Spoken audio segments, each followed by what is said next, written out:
Usapan, hindi lang basta babanat. Derechahan ang usapan, pero patas ang talakayan. Dito pag-uusapan ang mga napapanahong issue. Eye for an eye. Eye for an eye. Idol Mark Espinosa.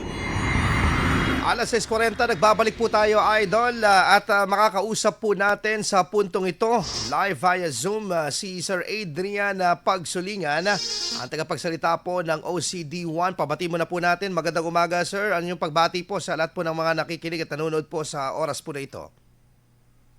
Yan sir, unang-una sa lahat po, magandang umaga po sa ating mga tagapakinig at taga-subaybay po ng IFM News Dagupan po. Good morning po sa ating lahat. Po, thank you for taking our call po. Talagang on-call talagang OCD kahit na holiday po ngayon. Oo. And I think ano lang, may bahagi lang natin no, na yung ilan po sa mga kawani ng DOH and OCD na pinangungunahan ng OCD rin na napupunta ng Myanmar. Kanina may update din tayo doon, no? Akala ko nga baka kasali kayo doon, Sir Adrian. sa mga 144. Ayun, sir.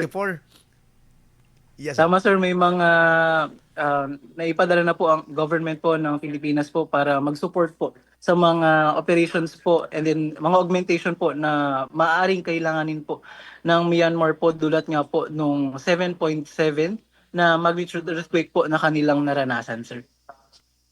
Sir, ito rin po yung sentro ng usapan natin. Dahil bukod dito sa matinding init, ito talagang matagal na usapan na ito, gaano kahanda ang ating bansa. Particularly dito po sa Region 1 at yung mga nasa fault line. Alam naman po natin po ang history ng Baguio, ng Dagupan, for example, dito sa Region 1, anong 1990s na killer earthquake. So ano po yung paghahanda po dito na ginagawa po on part ng Office of the Civil Defense para po masiguro na itong mga LGU po ay handang rumisponde at handa po sila sa anumang kalamidad tulad po nitong earthquake? Ayun sir, ang mangilan-ilan po sa mga activities po ng OCD Region 1, gayon na din po ng RDRIM C1 sa kasalukuyan patungkol po sa yung the big one nga po na tinatawag po natin, gayon na din po yung movement po ng Manila Trench ay yung pag-update po natin ng ating mga contingency plans. Nakalahat po kasi sa ating mga contingency plans yung mga gagawing mga activities po ng ating pong mga respective na mga regional line agencies po kung sakali man po na magkaroon po nung hindi man po inaasahan na 8.0 po na magnitude earthquake po dulot nga po ng movement ng West Valley Fault. Bukod dyan sir, yung kinakandak natin na quarterly nationwide simultaneous earthquake drill po ay isang malaking tulong po, isang malaking kahandaan po sa atin, lalong-lalo na sa ating mga kababayan na at least alam na nila kung ano yung mga gagawin nila once makaramdam man sila ng pagyanig po ng ating mga ng kalupaan. Alam po nila automatic na sa kanila yung mag-drop, cover and hold po. Then kung safe na pong lumikas ay lilikas na po sila sa mga designated po na mga evacuation centers. Bukod dyan sir, yung pag-advocate po ng Office of Civil Defense po ng pagsunod po sa ating mga engineering solutions, yung sa building code po ng Pilipinas, nang sa gayon po ang ating mga infrastructure dito sa ating bansa, gayon na din po sa Region 1 ay somehow makaka-survive po sa anuman po or yung malalakas po na pagyamig po ng ating mga kalupaan, sir.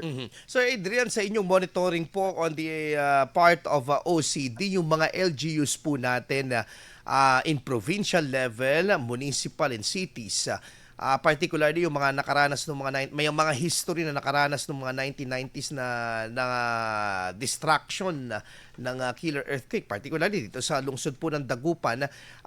Paano po ang inyong routine po dito sa pakikipag-ugnayan po sa ating pong mga LGU just to make sure na may mga sapat po sila na mga pasilidad or meron po silang sapat na mga equipment kapag may mga ganitong klase po ng kalamidad?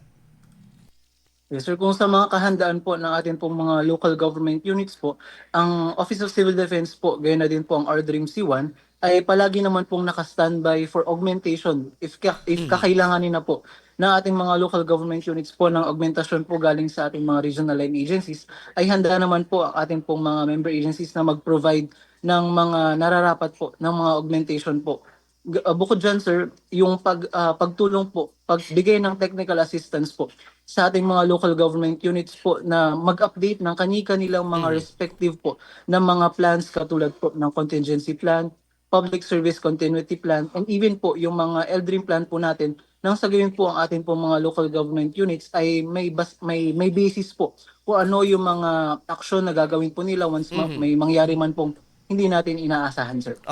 May mga updated po ba na, for example, mga mapping ng nasa fault line na binibigay po ang na-copy ang PHIVOLCS, for example, sa inyo pong opisina, Sir Adrian? Kung dun po sa mga mapping po, ang atin naman pong Hazard Hunter PH po ay updated po.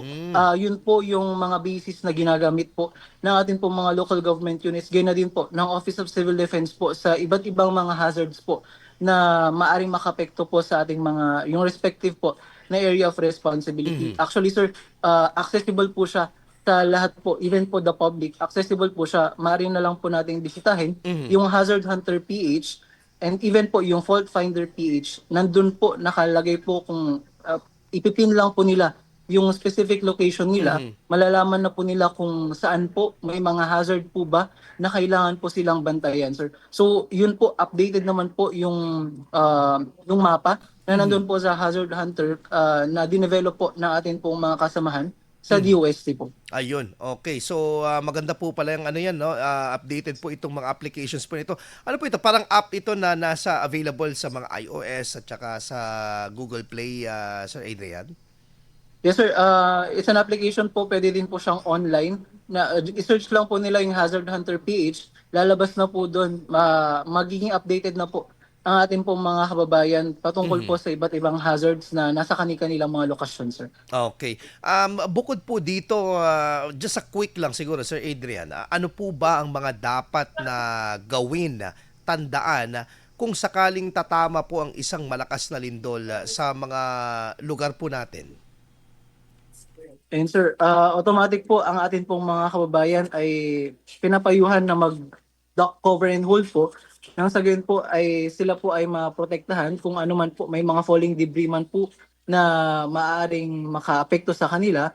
After nun, sir, pag okay na po yung sitwasyon, maaari na po silang mag-evacuate and then pumunta po sa mga designated areas po na tinukoy po ng ating mga local government units, sir. Mali, Sir Adrian, yung tipong paglumindol, takbo ka kaagad palabas ng building.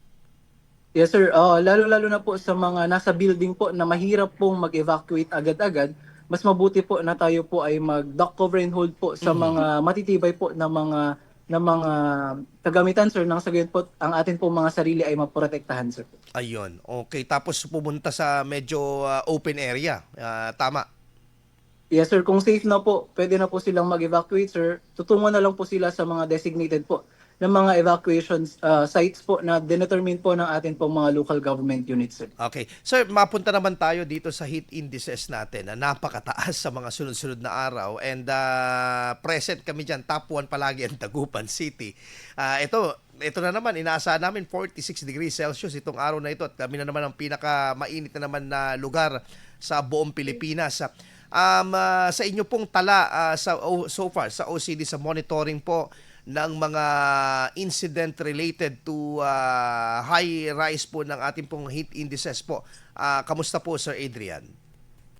Sa akin, sir, base po sa monitoring communication po natin sa mga local government units po sa Region 1, wala pa naman po tayo mga major related incidents po related sa mataas po na temperature po sa atin po dito sa Region 1. Especially po dyan po sa Dagupan, sir. So far, ano po yung mga parang pinapayo po ninyo na on the part of OCD just to make sure yung safety ng ating pong mga kababayan na lalo yung mga hindi iwas po na hindi makaiwas na makababad sa tindi ng init ng araw? Ayun, sir, ang atin pong payo po sa ating mga kababayan, lalong-lalo na po, papalapit na po yung summer, may mga activities po tayo na gustong gawin.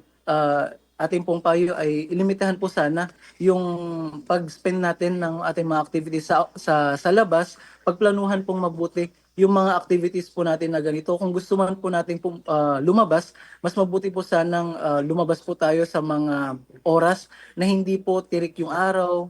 Kung lalabas man po tayo, magdala po tayo ng mga payong, gumamit po ng sunscreen nang sa gayon po ay maprotektahan po ang atin pong mga balat. Bukod dyan, sir, yung pag-iinom po ng maraming tubig nang sa gayon po ang atin pong mga katawan ay ma-hydrate po. Dulot nga po nung mainit na temperatura po natin, sir.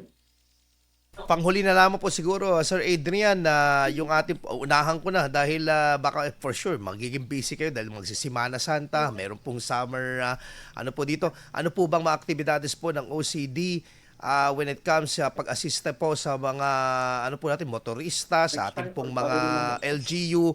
Ngayon papalapit po ang Semana Santa at summer season. Dadagsa ang tao for sure dito sa Ilocos Region.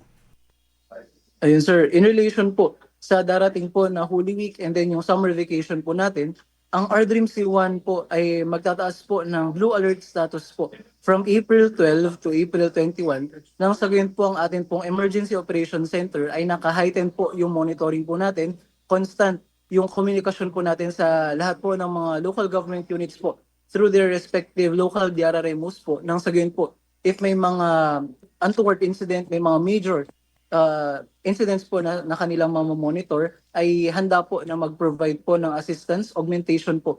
Ang atin pong mga member agencies po, gaya na din po ng OCD Region 1, sir.